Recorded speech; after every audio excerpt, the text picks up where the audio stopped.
আজকে মাছের রেসিপির জন্য লাগবে প্রথমে মাছগুলো ভেজে নিয়ে সেটাকে একটু কুচি করে রাখতে হবে, কাঁটাগুলো বেছে।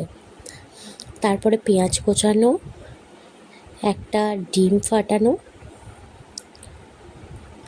তারপরে লাগবে বেসন,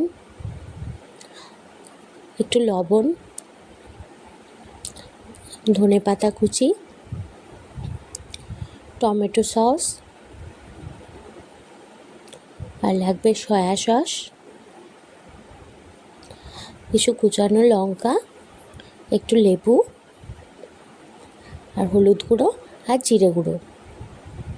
প্রথমেই আমরা মাছের কুচিগুলোর ওপরে একে একে পেঁয়াজ কুচি, হলুদ গুঁড়ো, জিরে গুঁড়ো, ধনেপাতা কুচি, স্বাদ মতো লবণ, বেসন, তারপরে কোচানো লঙ্কা এবং লেবুর রস এটা ভালো করে দিয়ে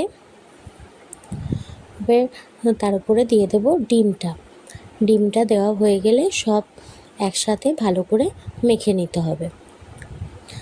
মাখা হয়ে গেলে একটা কড়াইয়ে সামান্য পরিমাণে তেল দিয়ে তেলটা গরম হলে একে একে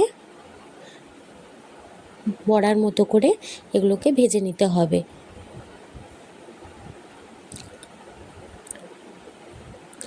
এদিকে ওদিকে উল্টে পাল্টে ভালো করে ভাজা হয়ে গেলে ওটা তুলে রাখতে হবে।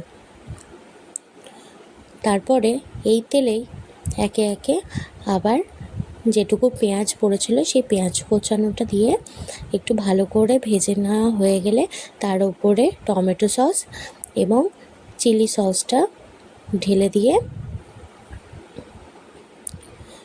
সেই বড়াগুলোকে এর উপর দিয়ে দিতে হবে। বড়াগুলো দিয়ে ভালো করে এই গ্রেভির মতো হয়ে গেলে এটা মাখিয়ে নিলেই রেডি হয়ে যাবে আজকের রেসিপি ফিশ মাঞ্চুরিয়ান। ভালো লাগলে অবশ্যই সাবস্ক্রাইব করতে ভুলবেন না।